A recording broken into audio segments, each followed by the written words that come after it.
Switzerland से दादागिरी करके भी ये पैसा ला सकते हैं। स्विट्जरलैंड है कितना बड़ा देश, छोटा सा, आर्मी उसके पास नहीं, एयरफोर्स उसके पास नहीं, नेवल फोर्स उसके पास नहीं, पुलिस उसके पास नहीं।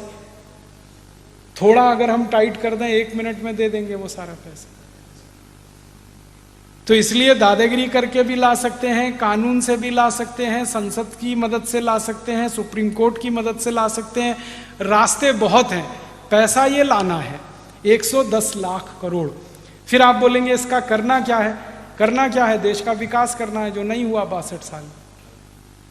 तो 110 लाख करोड़ में क्या क्या हो जाएगा, छोटी छोटी कुछ बातें बताता हूं। हिंदुस्तान में 6,38,365 गांव हैं।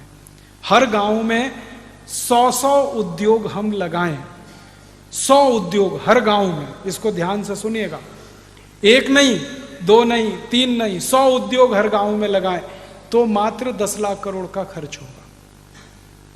और हमारे पास 110 लाख करोड़ है। आप बोलेंगे कौन कौन से 100 उद्योग?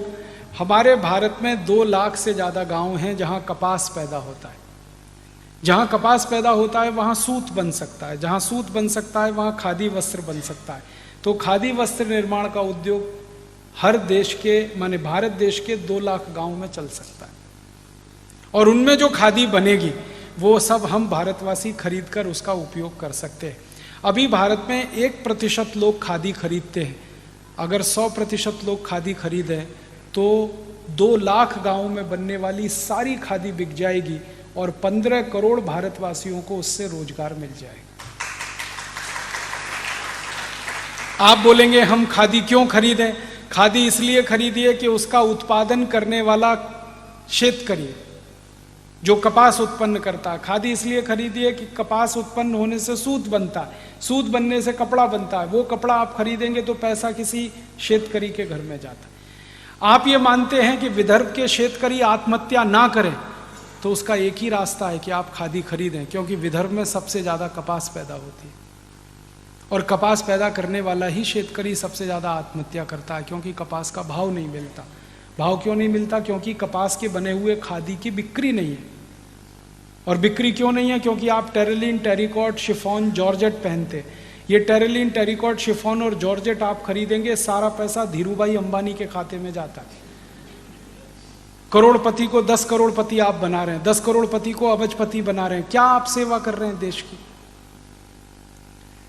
कोई भी सिंथेटिक कपड़ा आप खरीद रहे हैं, पैसा अंबानी बंधुओं को ही मिलेगा। और अंबानी बंधुओं की 1 मिनट की इनकम 20,000 रुपए है। आप उस 20,000 को और 30,000 बना रहे हैं। क्या सेवा कर रहे हैं देश?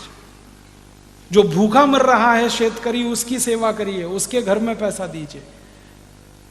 और उसकी सेवा करने का एक ही रास्ता आपके पास है कि आप खादी खरीदिए।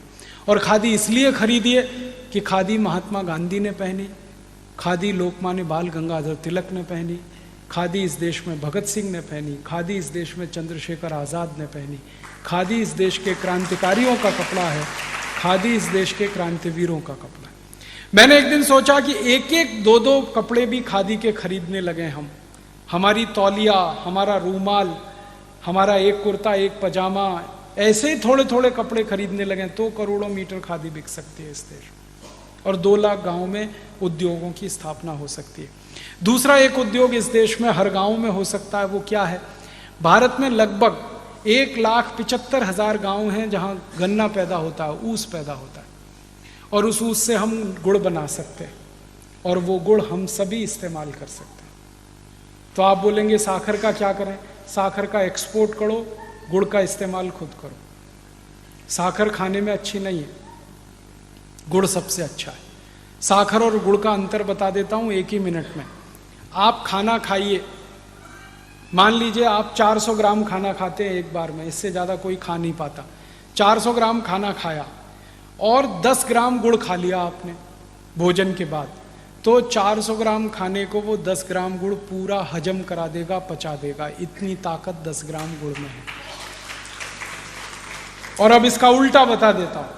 आपने 400 ग्राम खाना खाया और उसके पीछे से 1 चम्मच साखर आपने खाई, तो 1 चम्मच साखर को पचाने में वो 400 ग्राम भोजन की पूरी ऊर्जा खर्च हो जाएगी, फिर भी वो पचेगी नहीं आपको।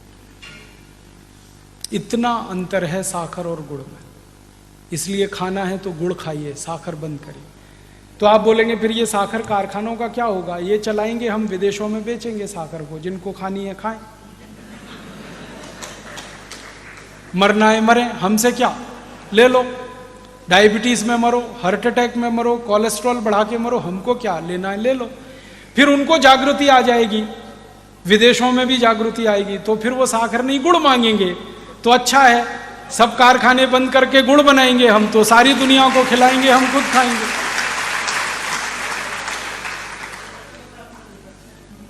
आपको मालूम है साखर बनाने के लिए करोड़ों रुपए का प्रोजेक्ट लगता है, बैंक से लोन लेना पड़ता है, करोड़ों रुपए इन्वेस्ट करना पड़ता है। गुड़ बनाने के लिए छोटे से प्रोजेक्ट में हो जाता है, बैंक से लोन नहीं लेना पड़ता, करोड़ों रुपए खर्च नहीं होते, बहुत आसानी से हो जाता है। और कोल्हापुर, सतारा, सांगली के सब शेतकरी गुड़ बनाने की टेक्नोलॉजी जानते हैं, उनको सिखाने की जरूरत नहीं है, वो हजारों साल से बनाकर इस्तेमाल करते रहे। और गुड़ से भी अच्छी एक चीज है जो सारी दुनिया को हम खिलाएं तो बात ही कुछ और है, वो है काकवी।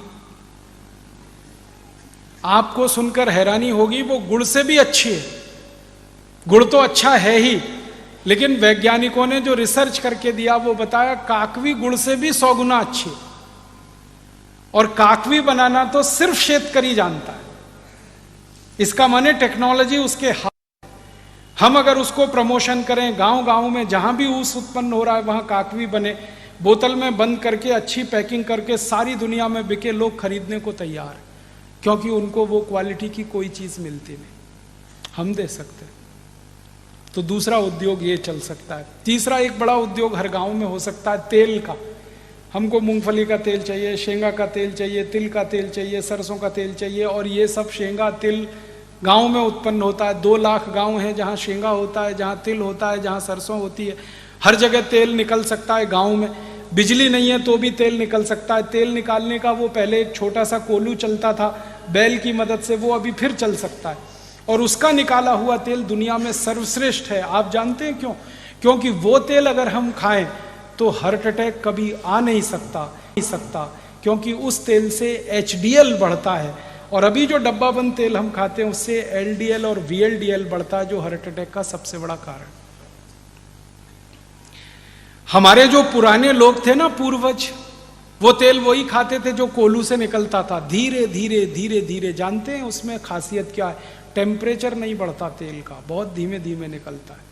तो तेल की सारी पौष्टिकता, जो उसका प्रोटीन तत्व है, वो जिंदा रहता है उसमें, और उसी कारण किसी को हार्ट अटैक नहीं आता था। हमारे पुरखे बहुत तेल खाते थे, तूप भी बहुत खाते थे, तो भी हार्ट अटैक नहीं आता। अभी हम डब्बा बंद तेल खाते हैं। ये डब्बा बंद तेल मशीनों से निकलता है। मशीन से जब तेल निकलता है तो टेम्परेचर इतना बढ़ता है कि तेल की सारी पौष्टिकता जल जाती है। फिर उसमें दूसरे तेल मिलाते हैं। सरकार ने उनको लाइसेंस दिया हुआ है भेड़सेड़ करने का, मिलावट करने का। आपको मालूम है, शुद्ध तेल में बाहर से आयातित बहुत सारे दूसरे तेल मिला देते हैं, और वो तेल आपको हजम नहीं होते, फिर आपके जीवन में दुख का कारण बनते हैं। तो हम शुद्ध तेल गांव गांव निकलवाएंगे, बैलों से फिर तेल का कोलू चलवाएंगे। बैलों को काम मिलेगा, शेतकरी को काम मिलेगा, तेल का डब्बा गांव से भर के शहर में आके बिकेगा। और इस तेल को खाने के लिए लोग तैयार हैं, देने वाले नहीं है। 56,000 कोटि रुपए का बाजार है तेल का हिंदुस्तान में। हम कम से कम 10 कोटि शेतकरी को रोजगार दे सकते हैं तेल के उद्योग, ये हम करेंगे। फिर और एक काम हो सकता है, भारत में गेहूं उत्पन्न होता है, लगभग 2.5 लाख गांव हैं जहां गेहूं होता है। जहां गेहूं होता है वहां गेहूं का आटा बन सकता है। अभी गेहूं का आटा शहर में बनता है मशीन से, उसमें भी वही समस्या है, मशीन बहुत तेज घूमती है, टेम्परेचर ज़्यादा हो जाता है, आटे की पौष्टिकता खत्म हो जाती है। हम तो वो हाथ वाली मशीन चलवाएंगे आटे की। हजारों साल इस देश के लोगों ने हाथ से चक्की चला के आटा पीसा है, और जिन माताओं ने ये काम किया है उनको कभी भी पुत्र या पुत्री का जन्म देने के लिए हॉस्पिटल नहीं जाना पड़ा, सिजेरियन नहीं कराना पड़ा। आप जानते हैं क्यों? जब वो चक्की चलाते हैं तो उसमें सबसे बड़ी एक्सरसाइज होती है, वो गर्भाशय की होती है, पेट की होती है। और माँ का गर्भाशय सबसे ज़्यादा लचीला बनता है जब आप वो चक्की चलाते हैं, और अगर गर्भाशय फ्लेक्सिबल है तो बच्चे का जन्म सबसे आसानी से हो सकता है। तो माँ के लिए बच्चे का जन्म आसान है, वो तो एक बात है। फिर हाथ से पिसा हुआ आटा खाएंगे, जिंदगी में कोई त्रास नहीं हो सकता पेट का, क्योंकि धीरे धीरे पीस कर बना है। और हमारी तो तैयारी ये है कि जो पुरुष हैं और जिनके पेट बाहर निकले हैं उनसे भी चक्की चलवाएं।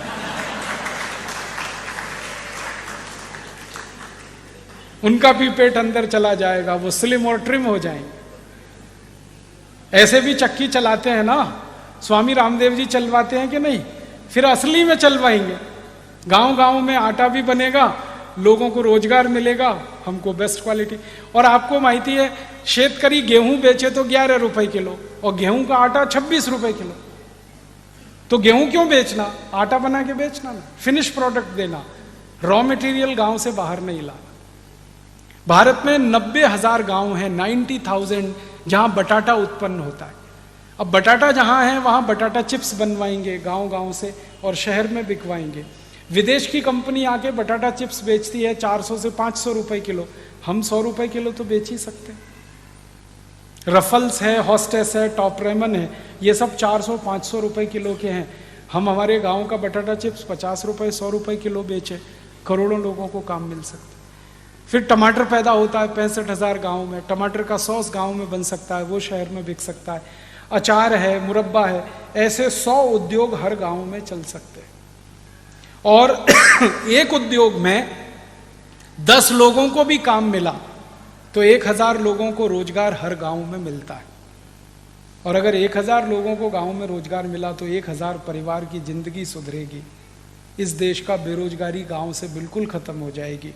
और मैं तो वो दिन देख रहा हूं कि शहरों में बसे हुए लोग गांव भागकर वापस जाएंगे, क्योंकि उनके घर के पास ही उनको रोजगार मिल जाएगा। शहरों के लोग अगर गांव वापस चले जाएं तो झुग्गी झोपड़ियां खत्म हो जाएंगी। मुंबई की धारावी जो झुग्गी झोपड़ी है वो हमारे मुंह पर तमाचे की तरह से, वो इसलिए है कि गांव में रोजगार नहीं है तो मुंबई जाके उनको रोजगार ढूंढना पड़ता है। जब गांव में काम मिलेगा तो कोई झुग्गी झोपड़ी में क्यों रहने शहर में जाए। ऐसी व्यवस्था हम बनाना चाहते हैं और इस पूरी व्यवस्था को बनाने में मात्र 10 लाख करोड़ का खर्चा है और हमारे पास 110 लाख करोड़ है। फिर बचेगा पैसा 100 लाख करोड़, उसका क्या करेंगे? फिर उसके दूसरे काम करेंगे, सड़क बनवाएंगे गांव गांव। फिर उसके बाद बचेगा तो क्या करेंगे? बीज की व्यवस्था करेंगे, इलेक्ट्रिक करंट दिलवाएंगे हर गांव में। भारत के हर गांव में 24 तास इलेक्ट्रिक करंट मिले, उसके लिए 4.5 लाख करोड़ का खर्चा करना आसानी से कर सकते हैं। छोटे छोटे पावर स्टेशन बना सकते हैं, 1 मेगावाट के, 2 मेगावाट के, और 10 गांव को बिजली सप्लाई हो वो एक पावर स्टेशन कर देगा। अभी पावर स्टेशन बहुत बड़े हैं, 1000 मेगावाट के, 1500 मेगावाट के। उनकी समस्या क्या है कि वहाँ जो बिजली उत्पन्न होती है 11,000 वोल्ट की होती है और घर में जो बिजली इस्तेमाल होती है वो 220-240 वोल्ट की होती है। तो 11,000 वोल्ट पे पहले बिजली पैदा करते हैं, फिर उसको स्टेप डाउन करके नीचे नीचे लाके 240 वोल्ट पे कन्वर्ट करते हैं। हजारों यूनिट बिजली फालतू में बर्बाद होती है। हम इस व्यवस्था को बदलना चाहते हैं। 1 यूनिट भी बिजली बर्बाद नहीं होनी चाहिए। क्या करें? छोटे पावर स्टेशन बनाओ, 1 मेगावाट का बनाओ, 2 मेगावाट का बनाओ, तो बिजली ही 240 वोल्ट की पैदा करो, तो स्टेप डाउन करनी ना पड़े। तो घरों में इस्तेमाल करने के लिए बिजली अलग, कारखानों में अलग, रेलवे के लिए अलग, ये 3 स्तर पर हम अलग अलग कर देंगे तो फालतू बिजली खराब नहीं होगी और जितनी बिजली हमने बचाई उतनी उत्पादन हो जाएगी। और 35 से 37% हमारे यहाँ जो ट्रांसमिशन लॉस है ये पूरा हम खत्म कर सकते हैं। छोटे पावर स्टेशन बना के ये काम कर सकते हैं। ये करने के बाद भी पैसे बचेंगे तो हॉस्पिटल बना देंगे, स्कूल बना देंगे, कॉलेज बना देंगे, सब हो जाएगा। गांव में कुछ नहीं बचेगा तो भी हमारे पास 60 लाख करोड़ बचेगा। 50 लाख कोटी में सब काम हो जाएगा। फिर हमें सोचना पड़ेगा अब क्या करें, कुछ करने के लिए नहीं, तो फिर योग करेंगे, प्राणायाम करेंगे, हम सुधरेंगे, उनको सुधारेंगे, अपनी सीट सब स्वर्ग में बुक कराएंगे और क्या करेंगे, फिर यही करेंगे। और 60 लाख कोटी जो बच गया उसको फिक्स डिपॉजिट में रख देंगे भारत माता के नाम से, उसका 10% का ब्याज भी मिला साल का तो 6 लाख कोटी हो गया। उतने पैसे से देश का बजट बना लेंगे, टैक्स लगाने की जरूरत नहीं है, पूरे देश को 0 टैक्स बना लेंगे।